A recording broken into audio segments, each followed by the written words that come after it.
ግን ለምን እንዲህ ይላል አሁን ቁርአን ላይ ሳነብ ብዙ ቦታ አይቻለሁ መጽሐፍ ቅዱስ ልክ ነው እያለን ያለ አይልም መጽሐፍ ቅዱስ ነው የሚል ጥቅስ የለም ቁርአን ይላል ቁርአን ይሄው ቀደም እኮ አልኩ የወረደውን እመን ነው እንደው የሚለው የወረደላቸው እንደውም ክርስቲያኖች እዚህ ጋር አንድ የጻፍኩታል ኢቭን እንኳን ክርስቲያኖች የሚዳኙት በቁርአን እንዳልሆነ ይናገራል ክርስቲያኖች የሚዳኙት በመጽሐፋቸው ነው ይላል የሚፈረድባቸው ስለዚህ መጽሐፉ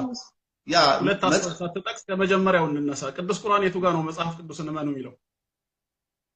ቅድም እኮ አልኩ ታመንን በል ብሎታል እኮ ቅድም ሳነብ ሰምተውኛል ደግሜ ማንበብ ስላልፈለኩ ነው እዚህ ጋር ይላል በቃ አንተ ማንበብ ካልፈለክ እኔ ላንበበው አዳምጠኝ ምን እንደሚል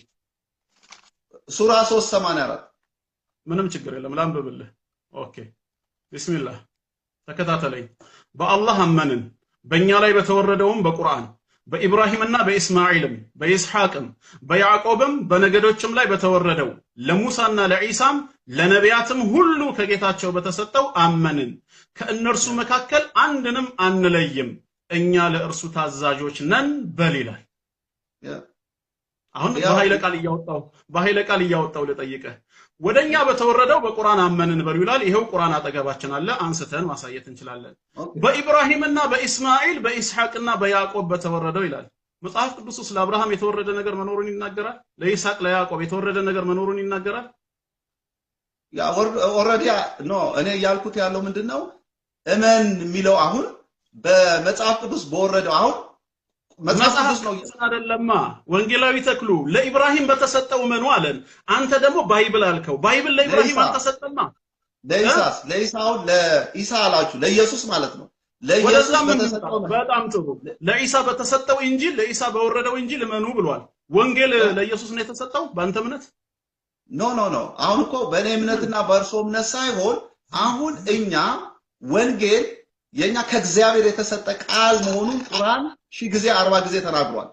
ያንተ ወንጌል አይደለም የሚናገረው ቃሉ የሚለው ለኢሳ በተሰጠው እንጂል እመኑ ብሏል ለማን በተሰጠው ለኢሳ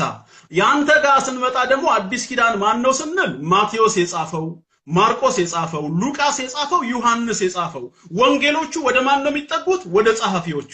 ጥቅስም ስታጣቀስ ምን ትላለህ የኢየሱስ ወንጌል ሳይሆን የምትለው የማቴዎስ ወንጌል የማርቆስ ወንጌል ነው የምትለው አላህ ደግሞ ኢንጂልን ሰጠሁት ያለው ለኢሳ ነው ለማቴዎስ አልሰጠውም ለማርቆስ አልሰጠውም ለዮሐንስ አልተሰጠም ለሉቃስ አልተሰጠም አንድ በል ሁለተኛስ ኢንጂል የራሱ የአላህ ቃል ነው የኢሳ ቃል አይደለም እንኳን የሐዋርያቶቹ ሊሆን ይቅርና ወንጌል